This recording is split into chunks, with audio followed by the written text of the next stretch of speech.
The palace of the Arvekian Empire floated above a red giant star like a crystal crown.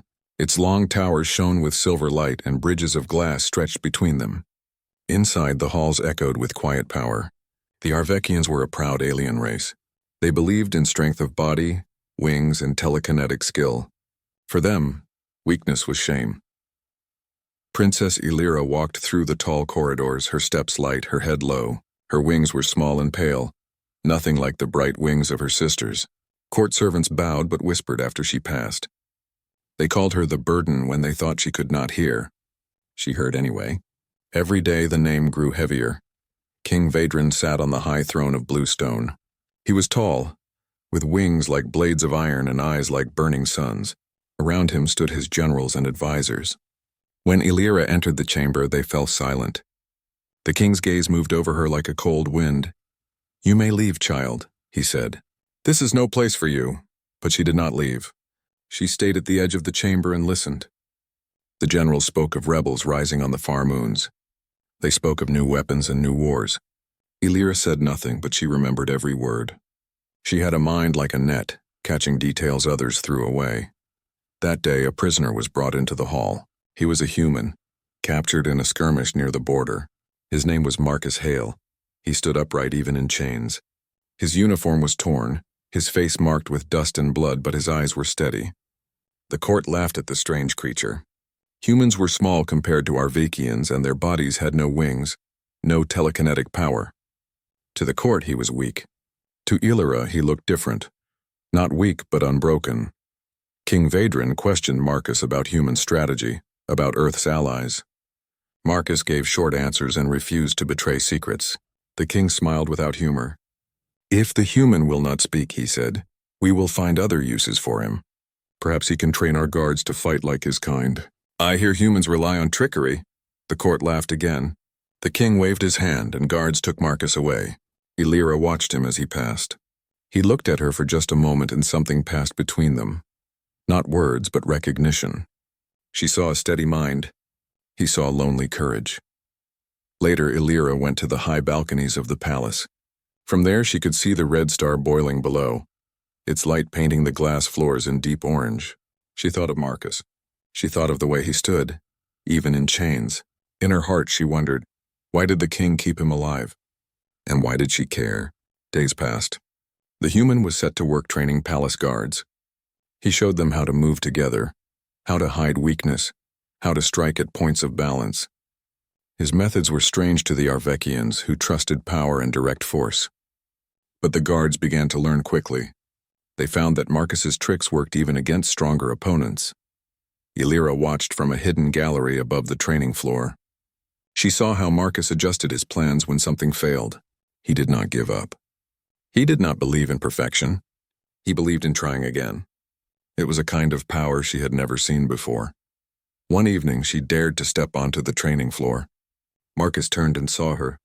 He gave a small bow, even with guards standing nearby. His eyes showed no fear. "You are the princess?" he asked softly. "I am," she said.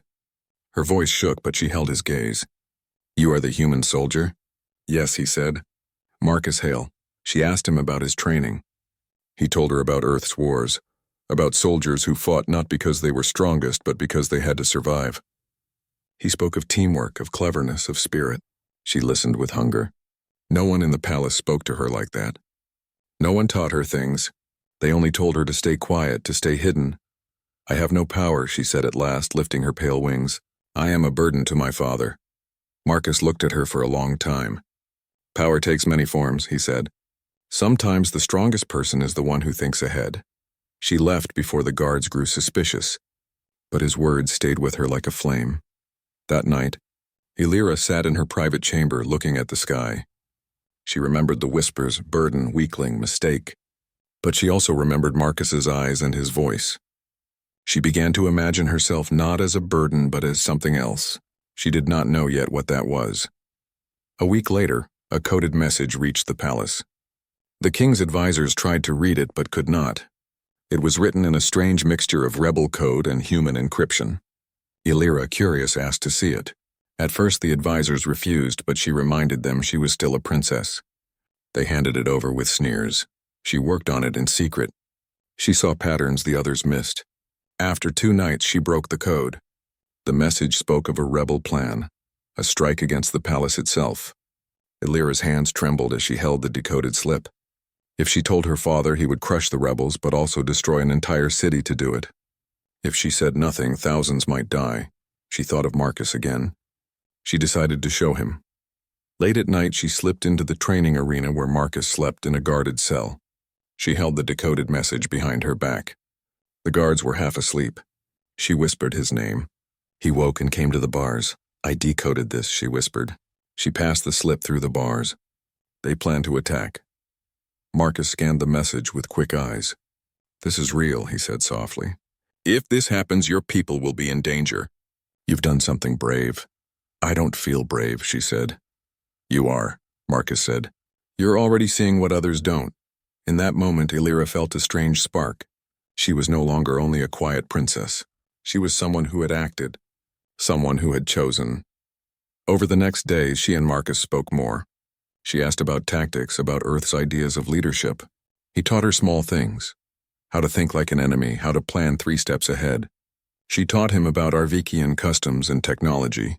They were 2 outsiders in the same palace, each holding knowledge the other lacked. One day, while watching a drill, Illyra whispered to Marcus through the bars, "What does it mean to be a warrior?" Marcus looked at her, then at the soldiers in the arena. "It means standing for something even when it's hard. It's not about muscles. It's about heart and mind." She turned that over in her mind all day. In her father's court, a warrior was a killer with wings like knives. In Marcus's words, a warrior was something different. A person who could be small but still stand, still fight, still protect. When the day of the rebel strike drew closer, tension grew in the palace. The king prepared his armies. He ordered sacrifices to draw the rebels in. Illyra saw the plan unfold and felt horror. She could not stay quiet. But she also could not yet defy her father. Standing at her balcony, she watched the red star flicker. Below, ships moved like silver arrows.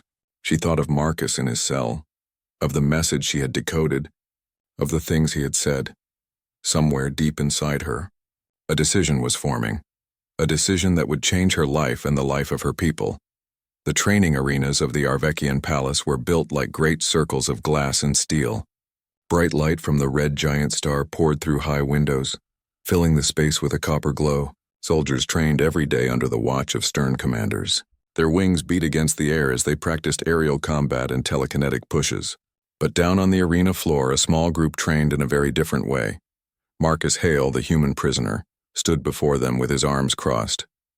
He wore no armor, only simple gray clothes, but his eyes were sharp and calm. Around him, a circle of young guards waited.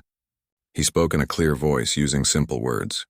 He showed them how to move together, how to hide their steps, how to use their environment. It was nothing like the proud, direct duels of Arvikian tradition. It was quiet, clever, and efficient. From a high balcony, Princess Illyra watched again. She came almost every day now. She no longer hid. The guards and soldiers had grown used to her silent figure above them. She studied Marcus's lessons as if they were secret treasures. Each movement he taught was a piece of a larger puzzle she wanted to solve. One afternoon, Marcus set up a demonstration.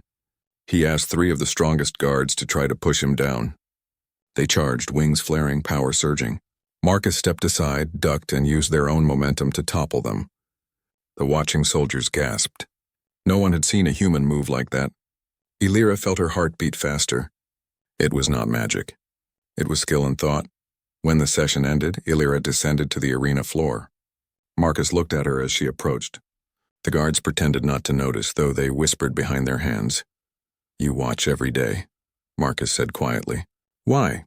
"Because I want to learn," she said. Her voice was stronger than before. "You teach in a way no one here does," he nodded once. "Learning is the first step."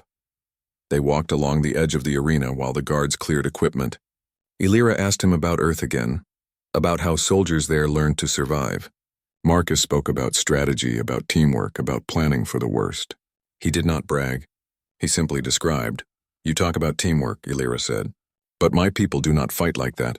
They fight alone to prove strength." "That's why they lose to small groups of rebels," Marcus said calmly. "No one wins alone for long."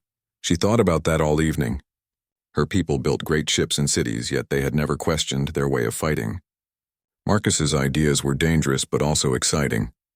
Later that night, Illyra returned to her private chair. The palace was quieter than usual. Servants hurried through the halls with nervous glances, and the guards were tense, wings flaring as if ready for any threat. Word had spread that rebels were moving faster than the king's advisors expected. The city below remained unaware of the danger, but Princess Illyra did not forget. She had seen the plans. She had studied the weak points. And she had begun to trust her own judgment. That evening, she slipped through secret corridors to reach Marcus. The human soldier had been pacing in his cell.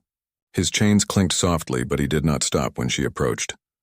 "You came," he said, nodding slightly. "I have to," she replied. "The city is in danger. We cannot wait for my father to act." Marcus ran his hand through his hair, considering. "Then we must think carefully. Direct attacks on the king's orders will get both of us killed."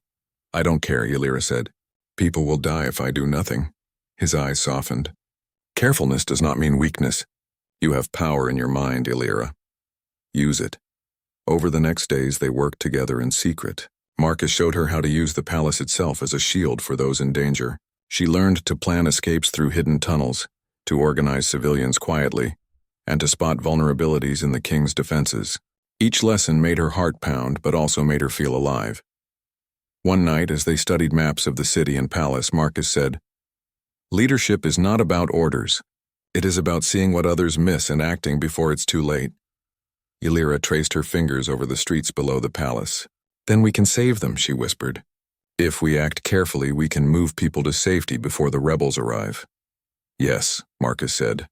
"And then we prepare for what comes after. You are stronger than you think." For the first time, Illyra smiled, but secrecy was difficult. The palace was full of watchful eyes.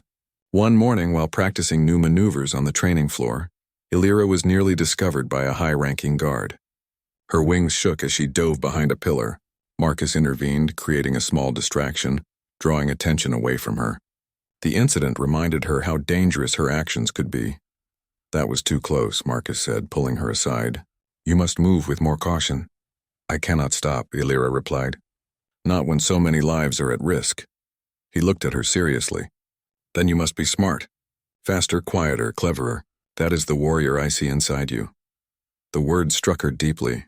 A warrior, someone who acted, who led, who protected. She had always thought of herself as a burden. Now she began to imagine something different. That same day, Illyra discovered a hidden chamber beneath the palace, a forgotten network of tunnels used for ancient ceremonies. The walls were lined with reflective crystals that cast faint light, making it easy to see without torches. It was the perfect place to hide civilians during an attack. She shared the discovery with Marcus. Together they mapped routes through the tunnels and tested exits into the city. She realized that the palace itself could become a shield, not just a prison. "We can move people quietly," she said. "No one will notice until it's too late." Marcus nodded, impressed. "You see the possibilities. That is strategy. You are already thinking like a general." As they worked, Illyra also learned to coordinate with others who had no rank in the court. Some palace servants had quietly offered help, bringing messages and supplies without the king's knowledge. Illyra recruited a few, teaching them how to navigate safely and pass information. The group was small, but each person was committed. One evening, they practiced evacuation drills.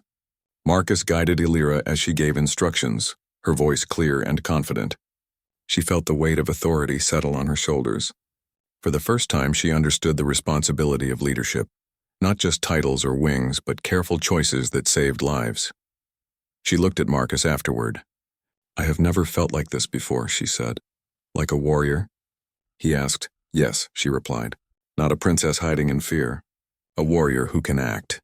The threat of the rebels grew closer. One day, Illyra overheard a plan from one of the king's generals. A city near the palace would be sacrificed to lure rebels into a trap. The thought made her chest tighten. She had spent weeks learning, planning, and coordinating. She could not allow such destruction. That night, she went to Marcus. "I cannot let my father do this," she said. "Thousands will die." Marcus's jaw tightened. "Then you act. But carefully. You cannot fight him openly yet. Not without allies and plans." You must be smart and you must be patient. I know, Ylira said, determination hardening in her voice. I will save them. Even if it means hiding from him or defying him. Ylira began putting plans into motion. She instructed servants to guide people to hidden tunnels, marking safe routes. She timed each step carefully, coordinating messages with Marcus. Together they created a network of safe zones and escape paths, using the palace itself as a shield. At first, some servants doubted her. She was small, frail, and a princess, not a fighter. But her calm confidence and clear plans convinced them. By the end of the first week, dozens of civilians were trained to move quietly and safely. Marcus watched her, quietly proud. You are learning faster than I could have imagined, he said. You are not just a thinker. You are a leader. Ylira's heart lifted. She no longer thought of herself as a burden. Each small victory, each decision that kept people safe, strengthened her confidence. The day before the rebel attack, Ylira walked through the hidden tunnels alone. The crystals reflected her face, showing a determined young woman with pale wings and bright eyes. She imagined the coming chaos, the city in danger, and the choices she would have to make. Fear was still there, but it no longer paralyzed her. It sharpened her senses, made her more careful, more aware. When she returned to the training arena, Marcus was waiting. Tomorrow, he said, you will lead. Not me, you. She swallowed hard. Me against my own father's plans. You have seen the weakness in the court. You have learned strategy. You know what to do. You can save them. Ylira nodded. She felt a surge of determination. The princess who had been called the burden would act, quietly, wisely, and bravely. That night, as the city slept under the red glow of the giant star, Ylira went over the plans once more. Every tunnel, every exit, every safe zone memorized. Marcus's lessons ran through her mind. Each choice was a step toward saving lives.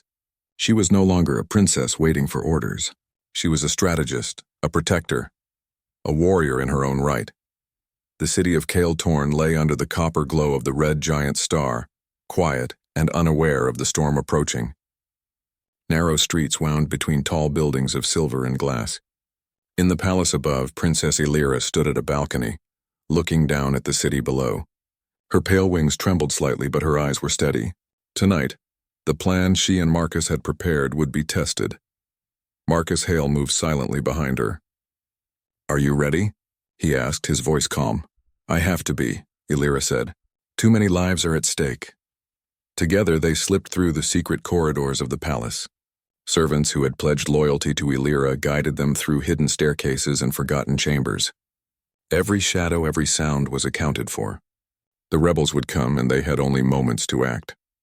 The first sign of danger came as a flash in the sky. Rebel ships, small and fast, darted toward the city. They were not here to negotiate. Their weapons glimmered as they aimed at the outer walls. The king's fleet had prepared traps, but Ylira knew these would hurt civilians first. She and Marcus moved quickly. Take the civilians first, Marcus whispered. Follow the tunnels. Stick to the shadows, Ylira nodded. Her heart pounded. She led groups of citizens through the tunnels she had memorized. Children clung to their parents, eyes wide with fear. Adults followed her quietly, trusting the guidance of a young princess they had once thought too fragile to protect anyone. Meanwhile, Marcus intercepted a group of palace guards who had been ordered to patrol the streets. They were strong, trained, and loyal to the king. But Marcus did not fight them with force. Instead, he outmaneuvered them with clever tactics, guiding them into harmless dead ends and redirecting their attention away from civilians. Ylira watched, amazed. The human soldier had taught her to see the battlefield in a new way. Strategy was stronger than raw power. As the evacuation continued, alarms blared in the city. Explosions shook the outer walls. Rebel fighters moved faster than anticipated, cutting off streets and trying to trap those fleeing. Ylira's pulse raced, but she remembered every lesson Marcus had taught her. She signaled civilians to move left or right, to hide behind walls and through side streets. Every step was calculated. A young boy stumbled, crying. Ylira lifted him into her arms and whispered, "Stay with me. You are safe now." Her small wings quivered as she moved through the shadows, but she did not falter. In the center of the city, a small rebel squad tried to enter the main square. Ylira had anticipated this. Using mirrors and reflective crystals from nearby buildings, She created illusions of additional guards, tricking the rebels into running in the wrong directions. Marcus had taught her that deception was as powerful as strength. The rebels hesitated, confused, and Illyra led more civilians safely past their path. The first real test came when a group of rebels broke through the northern gate. Illyra and Marcus moved quickly to intercept. Illyra directed civilians into the tunnels while Marcus engaged the rebel in quick suit. The first strike had passed, but the city of Kael'Torn still trembled under the threat of war. Smoke rose from shattered walls and distant alarms echoed across the streets. Yet the people who had survived that night were alive because of Princess Illyra's quick thinking and courage. She no longer walked quietly through the palace halls. Her steps were purposeful, her head held high. She had begun to see herself not as a burden, but as a leader. Marcus Hale moved beside her, silent as always, keeping watch over both her and the palace. The king had not yet discovered the full extent of her actions. That gave Illyra precious time to organize her next steps. In a hidden chamber below the palace, Illyra met with the small network of loyal servants and civilians she had secretly trained. Their eyes lit up when she entered. "Princess," one of the older servants said, "you saved so many people. How can we help now?" Illyra smiled faintly. "We need to prepare. The rebels will strike again, and this time we must be ready to fight back, not just defend. We must act," Marcus nodded.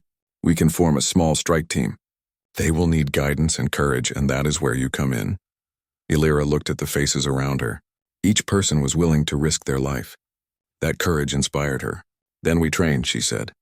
"We learned strategy, tactics, and timing. Together, we can protect the city and reclaim what is ours." The next days were filled with preparation. Marcus taught Illyra how to plan ambushes, organize small teams, and use the terrain to their advantage. She learned to coordinate civilians and palace guards into a cohesive unit. Each plan was detailed, every contingency considered. For the first time, Illyra began to feel the power of her mind as a weapon. She realized that her strength was not measured in wingspan or telekinesis alone, but in decisions, foresight, and the ability to inspire others. One evening, she addressed her small group. "We are not just defending the city. We are its protectors. Every choice we make, every move, can save lives. We must be smart, fast, and united, and we must trust each other." The group listened in silence, then nodded. For the first time, they truly believed in her leadership.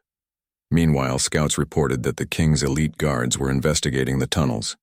If discovered, all of Illyra's careful planning could be undone. "We need to act fast," Marcus said. "We cannot wait until they find us. We must strike first." Illyra studied the city map. "We can hit their patrols at night, disrupt their control, and draw them away from the civilians. If we do it carefully, we can take the initiative." Marcus nodded approvingly. "You are thinking like a general." The operation began after nightfall. Illyra led a small team of trained civilians and palace guards through shadowed streets and hidden passageways.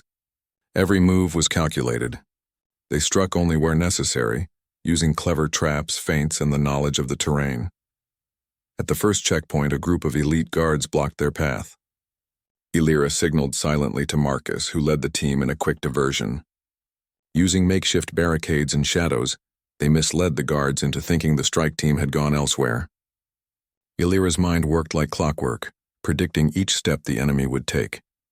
The operation continued with precision. Patrols were intercepted, messages disrupted, and civilians safely guided to hidden shelters. The city's defenders, inspired by Illyra's courage and clever strategies, began to fight back with new confidence. One young guard whispered to another, "She is incredible. I never believed the princess could lead like this." Illyra overheard but did not stop. She had no time for pride. Every second mattered. During a brief pause in the action, Marcus pulled her aside. "Your father will not forgive this," he said quietly. "He will see your actions as betrayal." "You must be prepared, I know," she replied. "But I cannot let him decide who lives and who dies. The city comes first." Marcus studied her for a moment, then nodded. "You are ready? You are more than a princess. You are a warrior." Illyra felt a surge of determination. The title burden no longer mattered. She had become something else entirely. The rebels, realizing their surprise attacks had been foiled, regrouped for a stronger assault. Illyra and Marcus knew they could not rely on defense alone. They prepared for a decisive counterstrike. Using their knowledge of secret tunnels and city layouts, they positioned small teams to strike at weak points in the rebel formations. Civilians were moved to safety, and palace guards coordinated attacks from the shadows. When the rebels approached, they were met with unexpected resistance. Illyra's teams were everywhere at once, appearing in unexpected places, creating confusion and fear. Marcus guided movements from behind the scenes, but Illyra directed the operation. Her voice carried authority. Her decisions were swift. During the final clash of the night, a group of rebels tried to trap Illyra and her team in a narrow street. Marcus blocked the front while Illyra used her mind to anticipate enemy movements. She instructed the civilians to create distractions and set traps using everyday objects. The rebels stumbled into carefully prepared obstacles. They were delayed, confused, and disorganized. Illyra led the team through a hidden side street, moving quickly to safety. Every step was a demonstration of her growing skill and courage. When the operation was over, the rebels retreated, frustrated and defeated. The city was battered but safe. Civilians cheered in hidden shelters, grateful for their princess who had risked everything to protect them. After the battle, Illyra stood atop a small tower, overlooking Kale Torn. Her pale wings glimmered faintly in the red light. Marcus stood beside her, silent as ever. "You've done it," he said quietly. "You've led them, inspired them, and saved lives." "That is leadership." Illyra looked down at the city. Fires burned in some areas, but the streets where she had led people were safe. Her chest swelled with pride, but also with resolve. This was only the beginning. The king's wrath would come. The next battle would be harder. But she had seen her own strength. She had felt the power of her mind, her courage, and her ability to inspire. "I am ready," she said softly. "I will do whatever it takes to protect them." Marcus gave a small nod, recognizing her growth. "Then you are no longer just a princess. You are a warrior, a leader, and a protector. The world will see your strength soon enough." Illyra closed her eyes briefly, feeling the weight of responsibility settle on her shoulders. But unlike before, it was not a burden. It was a mantle she chose willingly. She had embraced the warrior within her. The palace of Kyle Torn was tense. Smoke still rose from parts of the city, and alarms echoed faintly across the walls. Princess Illyra stood in the throne room, her pale wings stretched slightly behind her. She had led civilians, guided teams, and fought back rebel forces. But now she faced her greatest challenge, her father, King Vadran. The king sat on his high throne, his wings like blades of iron, eyes burning with anger. "You defied me," he said, his voice like thunder. "You risked the lives of our soldiers and civilians. Why?" Illyra stepped forward, her chest straight, voice steady. "Because thousands of lives were at stake. I could not wait while people died." The king's gaze sharpened. "Do you think you are a warrior? You are small, weak, and inexperienced. You are a burden." She shook her head. "I am not a burden. I have learned. I have acted, and I have protected those who could not protect themselves. That is strength." Marcus Hale stood behind her, silent but ready. He had fought alongside her, taught her, and guided her. But now it was her moment to stand alone. The king rose from his throne, wings flaring. "If you continue this path, you will be punished. You will bring shame to the crown." Illyra met his gaze without fear. "No, father. True strength is not about crushing others to prove power. True strength is courage, wisdom, and protecting those who cannot defend themselves. That is what I have learned." For a long moment, silence filled the throne room. The court watched, unsure how to react. Illyra's calm defiance was unlike anything they had ever seen. Then the king's hand moved, signaling his elite guards. Illyra's heart pounded. She had prepared for this moment in secret. Using the lessons Marcus had taught her, she calculated every movement, every possibility. The guards advanced, wings flaring, weapons raised. Illyra moved quickly, guiding civilians through secret exits while keeping her own path hidden.